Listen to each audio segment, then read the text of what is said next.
Del diario de Jonathan Harker. Bistritz, 3 de mayo. Salí de Múnich a las 8:35 de la noche del 1 de mayo. Llegué a Viena a la mañana siguiente, temprano. Debía haber llegado a las 6:46. El tren llevaba 1 hora de retraso. Budapest parece un lugar maravilloso a juzgar por lo poco que pude ver de ella desde el tren y por la pequeña caminata que di por sus calles. Temí alejarme mucho de la estación, ya que, como habíamos llegado tarde, saldríamos lo más cerca posible de la hora fijada. La impresión que tuve fue que estábamos saliendo del oeste y entrando al este, por el más occidental de los espléndidos puentes sobre el Danubio, que aquí es de gran anchura y profundidad. Llegamos a los lugares en otro tiempo, sujetos al dominio de los turcos. Salimos con bastante buen tiempo, y era noche cerrada cuando llegamos a Klausenburg, donde pasé la noche en el Hotel Royal. En la comida, o mejor dicho, en la cena, comí pollo preparado con pimentón rojo que estaba muy sabroso, pero que me dio mucha sed. Recordar obtener la receta para Mina. Le pregunté al camarero y me dijo que se llamaba paprika Händel y que, como era un plato nacional, me sería muy fácil obtenerlo en cualquier lugar de los Cárpatos. Descubrí que mis escasos conocimientos del alemán me servían allí de mucho. De hecho, no sé cómo me las habría arreglado sin ellos. Como dispuse de algún tiempo libre cuando estuve en Londres, visité el British Museum y estudié los libros y mapas de la biblioteca que se referían a Transilvania. Se me había ocurrido que un previo conocimiento del país siempre sería de utilidad e importancia para tratar con un noble de la región. Descubrí que el distrito que él me había mencionado se encontraba en el extremo oriental del país, justamente en la frontera de 3 estados, Transilvania, Moldavia y Bucovina, en el centro de los Montes Cárpatos, una de las partes más salvajes y menos conocidas de Europa. No pude descubrir ningún mapa ni obra que arrojara luz sobre la exacta localización del castillo de Drácula, pues no hay mapas en este país que se puedan comparar en exactitud con los nuestros. Pero descubrí que Bistritz, el pueblo de posta mencionado por el conde Drácula, era un lugar bastante conocido. Voy a incluir aquí algunas de mis notas, pues pueden refrescarme la memoria cuando le relate mis viajes a Mina. En la población de Transilvania hay 4 nacionalidades distintas: sajones en el sur y mezclados con ellos los valacos, que son descendientes de los dacios, maquiares en el oeste y estequelios en el este y en el norte. Voy entre estos últimos, que aseguran ser descendientes de Atila y los hunos. Esto puede ser cierto, pues cuando los magiares conquistaron el país en el siglo XI, encontraron a los hunos que ya se habían establecido en él. Leo que todas las supersticiones conocidas en el mundo están reunidas en la herradura de los Cárpatos, como si fuese el centro de alguna especie de remolino imaginativo. Si es así, mi estancia puede ser muy interesante. Recordar que debo preguntarle al conde acerca de estas supersticiones. No dormí bien, aunque mi cama era suficientemente cómoda, pues tuve toda clase de extraños sueños. Durante toda la noche un perro aulló bajo mi ventana, lo cual puede haber tenido que ver algo con ello o puede haber sido también el pimentón, puesto que tuve que beberme toda el agua de mi garrafón y todavía quedé sediento. Ya de madrugada me dormí, pero fui despertado por unos golpes insistentes en mi puerta, por lo que supongo que en esos momentos estaba durmiendo profundamente. Comí más pimentón en el desayuno, una especie de potaje hecho con harina de maíz que dicen era mamáliga, y berenjena rellena con picadillo, un excelente plato al cual llaman impletara. Recordar obtener también la receta de esto. Me apresuré a desayunarme, ya que el tren salía un poco después de las 8, o mejor dicho, debió haber salido, pues después de correr a la estación a las 7:30, tuve que aguardar sentado en el vagón durante más de 1 hora antes de que nos pusiéramos en movimiento. Me parece que cuanto más al este se vaya, menos puntuales son los trenes. ¿Cómo serán en China? Pareció que durante todo el día vagábamos a través de un país que estaba lleno de toda clase de bellezas.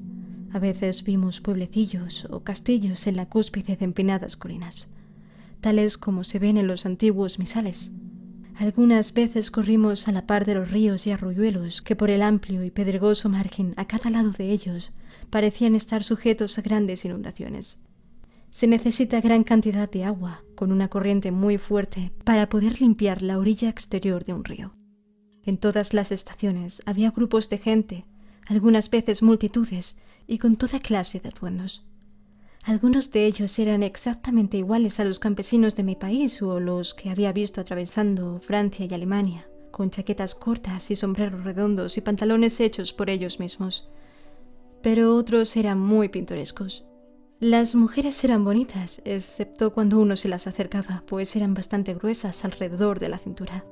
Todas llevaban largas mangas blancas, y la mayor parte de ellas tenían anchos cinturones con un montón de flecos de algo que les colgaba, como en los vestidos de un ballet. Pero por supuesto que llevaban enaguas debajo de ellos.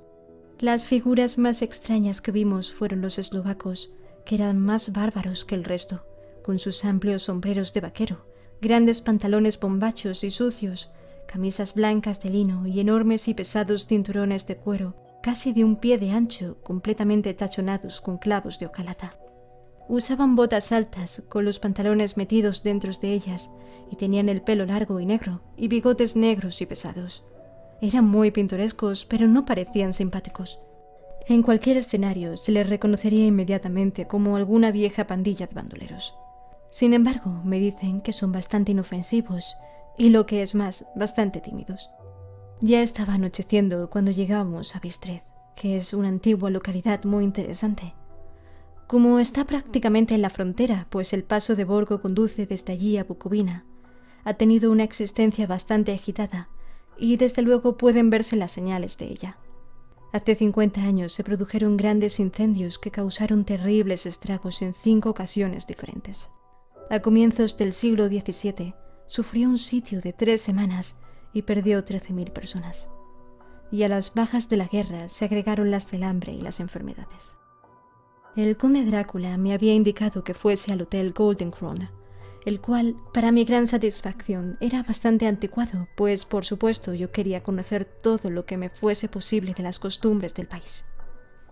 Evidentemente me esperaban, pues cuando me acerqué a la puerta me encontré frente a una mujer ya entrada en años, de rostro alegre y vestida a la usanza campesina, ropa interior blanca con un doble delantal por delante y por detrás, de tela viscosa, tan ajustado al cuerpo que no podía calificarse de modesto.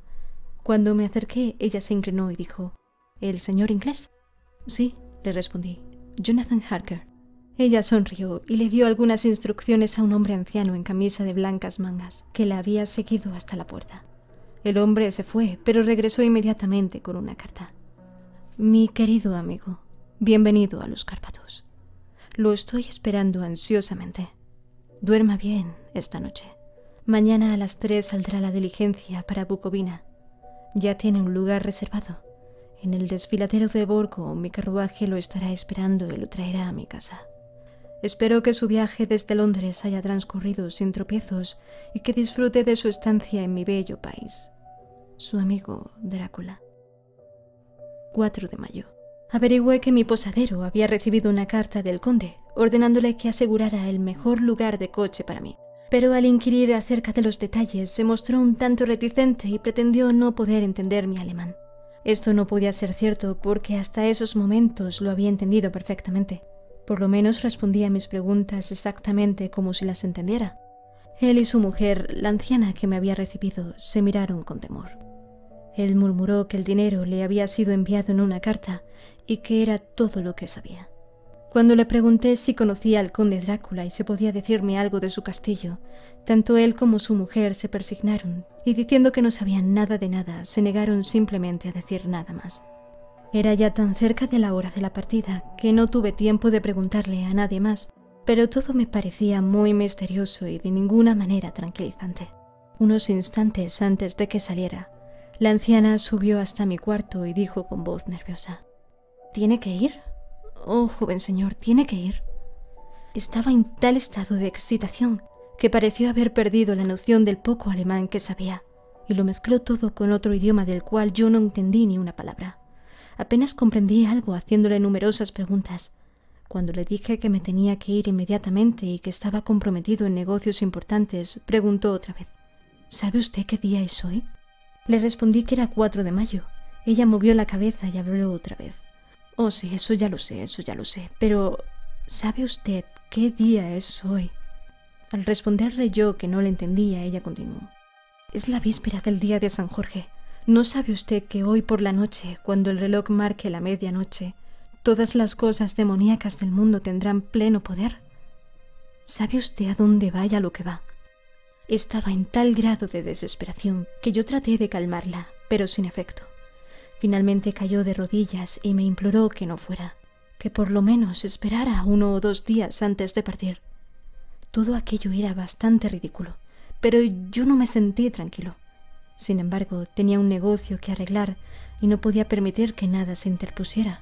Por lo tanto, traté de levantarla y le dije tan seriamente como pude que le agradecía, pero que mi deber era imperativo y yo tenía que partir. Entonces ella se levantó y secó sus ojos, y tomando un crucifijo de su cuello me lo ofreció.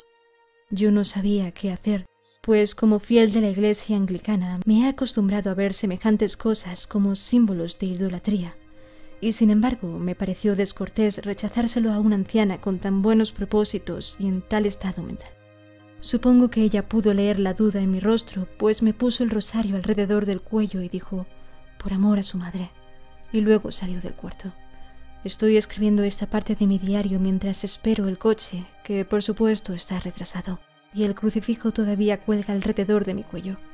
No sé si es el miedo de la anciana o las múltiples tradiciones fantasmales de este lugar, o el mismo crucifijo, pero lo cierto es que no me siento tan tranquilo como de costumbre. Si este libro llega alguna vez a manos de Mina, antes que yo, que le lleve mi adiós. Aquí viene mi coche. 5 de mayo. El castillo. La oscuridad de la mañana ha pasado, y el sol está muy alto sobre el horizonte distante que parece perseguido, no sé si por árboles o por colinas, pues está tan alejado que las cosas grandes y pequeñas se mezclan. No tengo sueño, y como no se me llamará hasta que despierte solo, naturalmente escribo hasta que llegue el sueño. Hay muchas cosas raras que quisiera anotar, y para que nadie al leerlas pueda imaginarse que cené demasiado bien antes de salir de Bistritz, también anotaré exactamente mi cena. Cené lo que ellos llaman bistec robado, con rodajas de tocino, cebolla y carne de res, todo sazonado con pimiento rojo ensartado en palos y asado, en el estilo sencillo de la carne de gato de Londres. El vino era mediage dorado, que produce una rara picazón en la lengua, lo cual, sin embargo, no es desagradable. Solo bebí un par de vasos de este vino y nada más. Cuando llegué al coche, el conductor todavía no había tomado su asiento, y lo vi hablando con la dueña de la posada. Evidentemente hablaban de mí, pues de vez en cuando se volvían para verme, y algunas de las personas que estaban sentadas en el banco fuera de la puerta, a las que llaman con un nombre que significa portadores de palabra, se acercaron y escucharon, y luego me miraron, la mayor parte de ellos compadeciéndome. Pude escuchar muchas palabras que se repetían a menudo, palabras raras, pues había muchas nacionalidades en el grupo, así que tranquilamente extraje mi diccionario políglota de mi petaca y las busqué.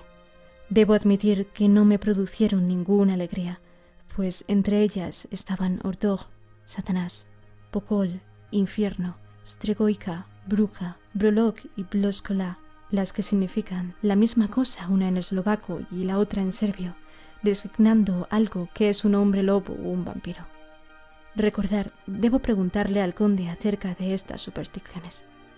Cuando partimos, la multitud alrededor de la puerta de la posada, que para entonces ya había crecido a un número considerable, todos hicieron el signo de la cruz y dirigieron 2 dedos hacia mí.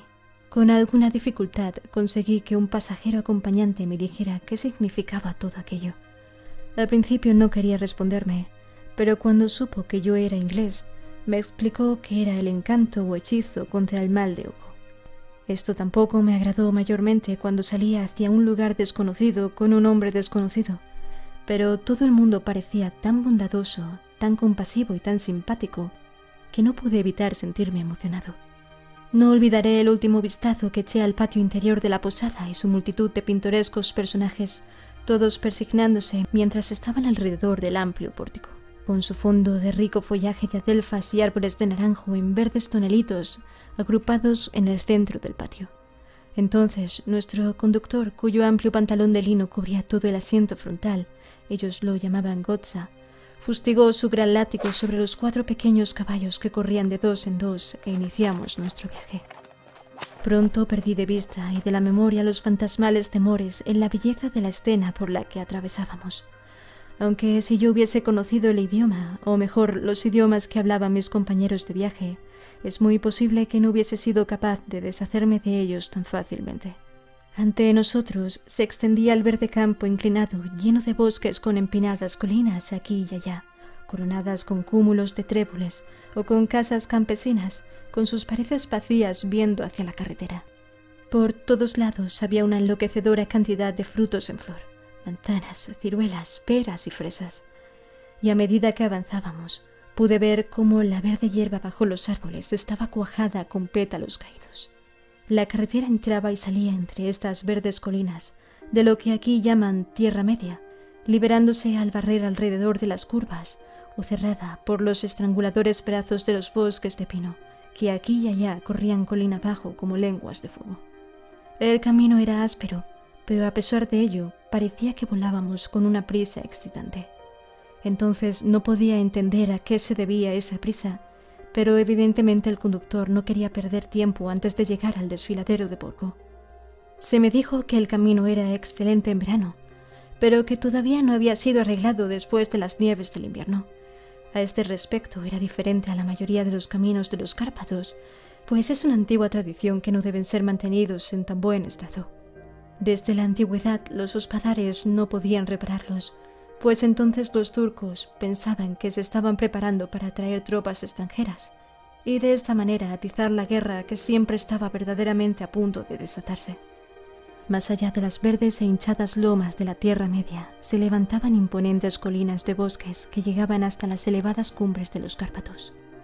Se levantaban a la izquierda y a la derecha de nosotros, con el sol de la tarde cayendo plenamente sobre ellas y haciendo relucir los gloriosos colores de esta bella cordillera, azul profundo y morado en las sombras de los picos, verde y marrón donde la hierba y las piedras se mezclaban, y una infinita perspectiva de rocas dentadas y puntiagudos riscos hasta que ellos mismos se perdían en la distancia, donde las cumbres nevadas se alzaban grandiosamente. Aquí y allá parecían descubrirse imponentes grietas en las montañas, a través de las cuales, cuando el sol comenzó a descender, vimos en algunas ocasiones el blanco destello del agua cayendo. Uno de mis compañeros me tocó la mano mientras nos deslizábamos alrededor de la base de una colina y señaló la cima elevada de una montaña cubierta de nieve, que parecía, a medida que avanzábamos en nuestra serpenteante carrera, estar frente a nosotros.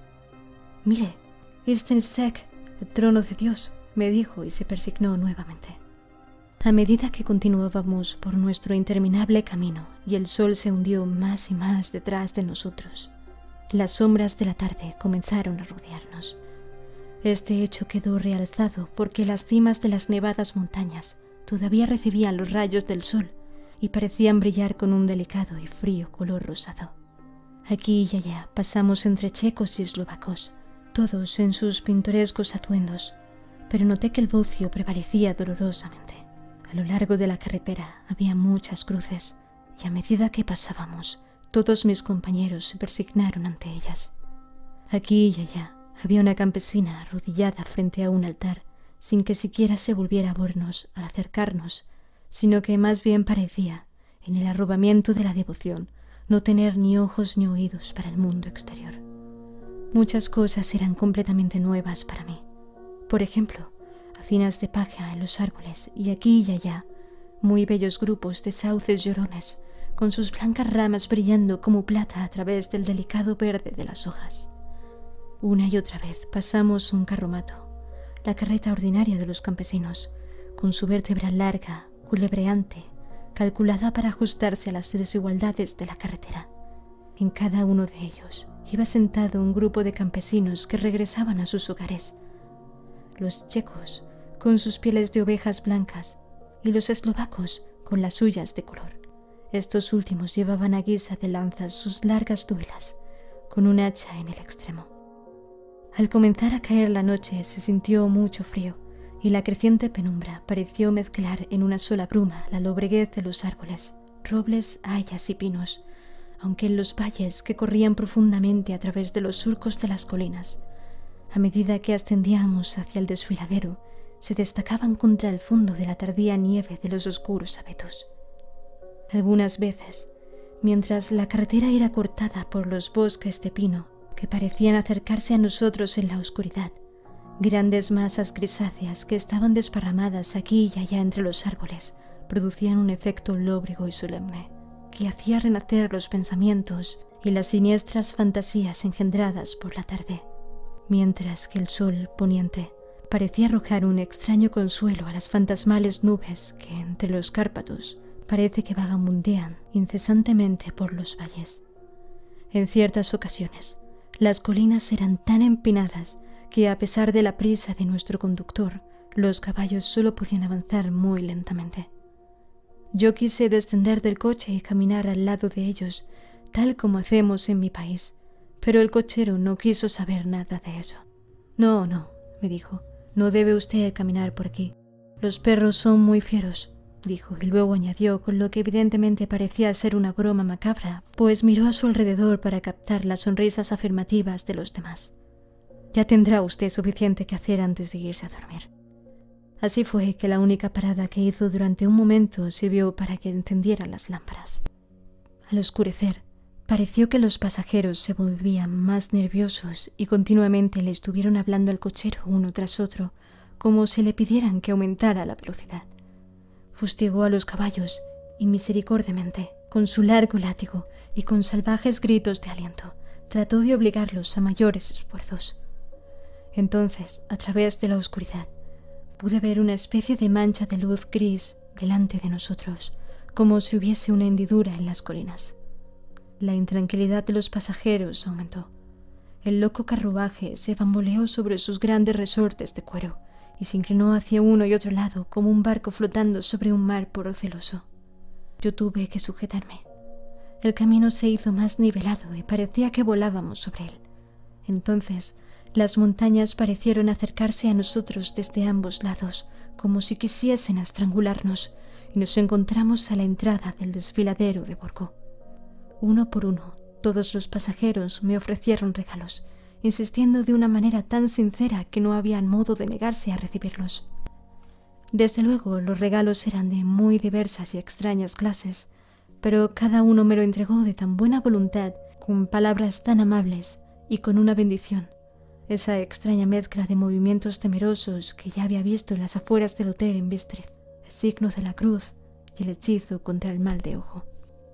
Entonces, al tiempo que volábamos, el cochero se inclinó hacia adelante y a cada lado los pasajeros, apoyándose sobre las ventanillas del coche, escudriñaron ansiosamente la oscuridad.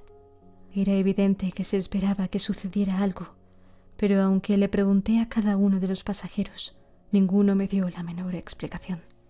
Este estado de ánimo duró algún tiempo y al final vimos como el desfiladero se abría hacia el lado oriental. Sobre nosotros pendían oscuras y tenebrosas nubes y el aire se encontraba pesado, cargado con la opresiva sensación del trueno. Parecía como si la cordillera separara dos atmósferas y que ahora hubiésemos entrado en la tormentosa. Yo mismo me puse a buscar el vehículo que debía llevarme hasta la residencia del conde. A cada instante esperaba ver el destello de lámparas a través de la negrura, pero todo se quedó en la mayor oscuridad. La única luz provenía de los parpadeantes rayos de luz de nuestras propias lámparas, en las cuales los vaos de nuestros agotados caballos se elevaban como nubes blancas. Ahora pudimos ver el arenoso camino extendiéndose blanco frente a nosotros, pero en él no había ninguna señal de un vehículo. Los pasajeros se reclinaron con un suspiro de alegría, que parecía burlarse de mi propia desilusión. Yo estaba pensando qué podía hacer en tal situación cuando el cochero, mirando su reloj, dijo a los otros algo que apenas pude oír. Tan suave y misterioso fue el tono en que lo dijo. Creo que fue algo así como 1 hora antes de tiempo. Entonces se volvió a mí y me dijo en un alemán peor que el mío: «No hay ningún carruaje aquí. Después de todo, nadie espera al señor. Será mejor que ahora venga a Bucovina y regrese mañana o al día siguiente. Mejor al día siguiente». Mientras hablaba, los caballos comenzaron a piafar y a relinchar, y a encabritarse tan salvajemente que el cochero tuvo que sujetarlos con firmeza. Entonces, en medio de un coro de alaridos de los campesinos que se persignaban apresuradamente, Apareció detrás de nosotros una calesa. Nos pasó y se detuvo al lado de nuestro coche. Por la luz que despedían nuestras lámparas al caer los rayos sobre ellos, pude ver que los caballos eran unos espléndidos animales, negros como el carbón.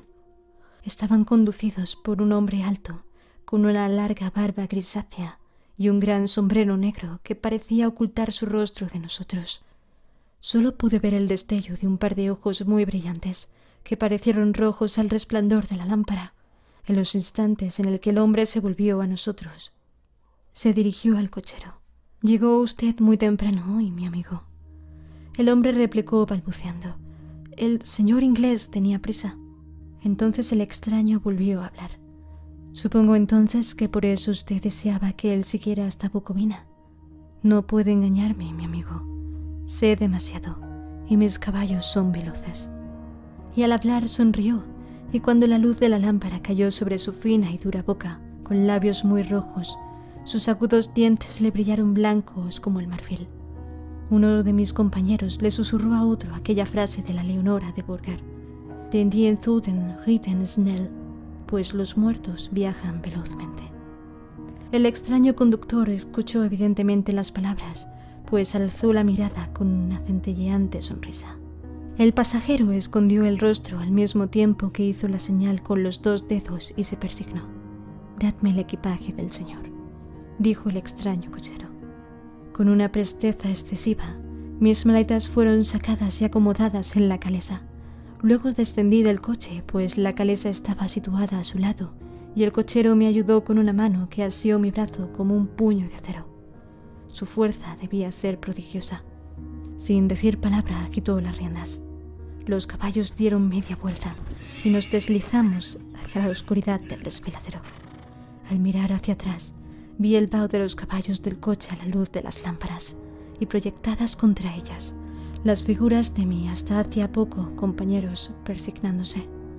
Entonces el cochero fustigó su látigo y gritó a los caballos y todos arrancaron con rumbo a Bucovina. Al perderse en la oscuridad, sentí un extraño escalofrío y un sentimiento de soledad se apoderó de mí. Pero mi nuevo cochero me cubrió los hombros con una capa y puso una manta sobre mis rodillas, hablando luego en excelente alemán. «La noche está fría, señor mío, y mi señor el conde me pidió que tuviera buen cuidado de usted. Debajo del asiento hay una botella de Slivovic, un licor regional hecho de ciruelas en caso de que usted guste». Pero no tomé nada, aunque era agradable saber que había una provisión de licor. Me sentí un poco extrañado y no menos asustado. Creo que si hubiese habido otra alternativa, yo la hubiese tomado en vez de proseguir aquel misterioso viaje nocturno. El carruaje avanzó a paso rápido en línea recta. Luego dimos una curva completa y nos internamos por otro camino recto. Me pareció que simplemente dábamos vuelta una y otra vez sobre el mismo lugar. Así pues, tomé nota de un punto sobresaliente y confirmé mis sospechas. Me hubiese gustado preguntarle al cochero qué significaba todo aquello, pero realmente tuve miedo, pues pensé que en la situación en que me encontraba, cualquier protesta no podría dar el efecto deseado en caso de que hubiese habido una intención de retraso. Al cabo de un rato, sin embargo, sintiéndome curioso por saber cuánto tiempo había pasado, encendí un fósforo y a su luz miré mi reloj. Faltaban pocos minutos para la medianoche. Esto me dio una especie de sobresalto, pues supongo que la superstición general acerca de la medianoche había aumentado debido a mis recientes experiencias. Me quedé aguardando con una enfermiza sensación de ansiedad.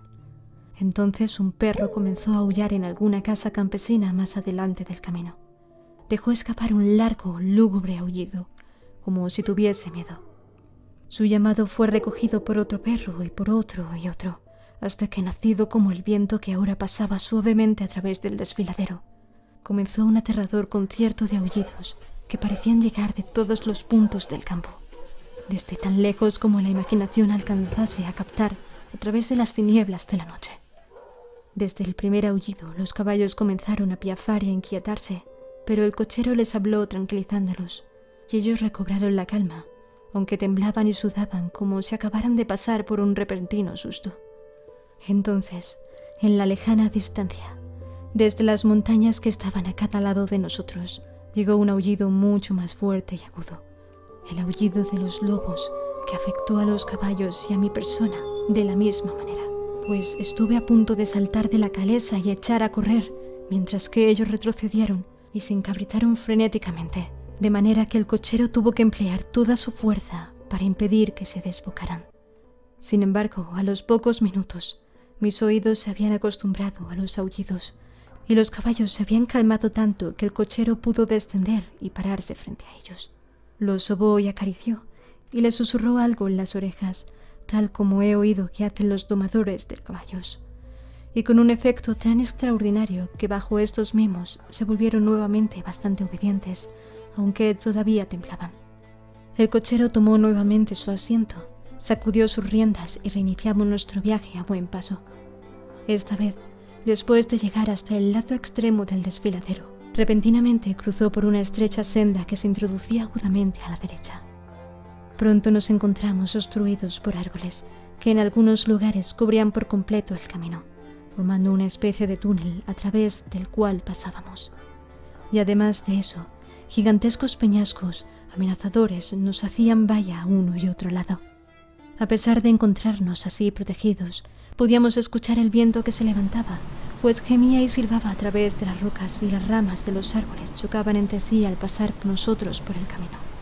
Hizo cada vez más frío y una fina nieve comenzó a caer, de tal manera que al momento alrededor de nosotros todo estaba cubierto por un manto blanco. El aguzado viento todavía llevaba los aullidos de los perros, aunque estos fueron decreciendo a medida que nos alejábamos. El aullido de los lobos, en cambio, se acercó cada vez más, como si ellos se fuesen aproximando hacia nosotros por todos lados. Me sentí terriblemente angustiado, y los caballos compartieron mi miedo. Sin embargo, el cochero no parecía tener ningún temor. Continuamente volvía la cabeza hacia la izquierda y hacia la derecha, pero yo no podía ver nada a través de la oscuridad. Repentinamente, a lo lejos, a la izquierda, divisé el débil resplandor de una llama azul. El cochero lo vio al mismo tiempo. Inmediatamente paró los caballos y, saltando a tierra, desapareció en la oscuridad. Yo no sabía qué hacer, y mucho menos debido a que los aullidos de los lobos parecían acercarse, pero mientras dudaba, el cochero apareció repentinamente otra vez y, sin decir palabra, tomó asiento y reanudamos nuestro viaje. Creo que debo haberme quedado dormido o soñé repetidas veces con el incidente, pues este se repitió una y otra vez. Y ahora, al recordarlo, me parece que fue una especie de pesadilla horripilante. Una vez la llama apareció tan cerca del camino que hasta en la oscuridad que nos rodeaba pude observar los movimientos del cochero. Se dirigió rápidamente a donde estaba la llama azul. Debe haber sido muy tenue, pues no parecía iluminar el lugar alrededor de ella, y tomando algunas piedras, las colocó en una forma significativa. En una ocasión fui víctima de un extraño efecto óptico.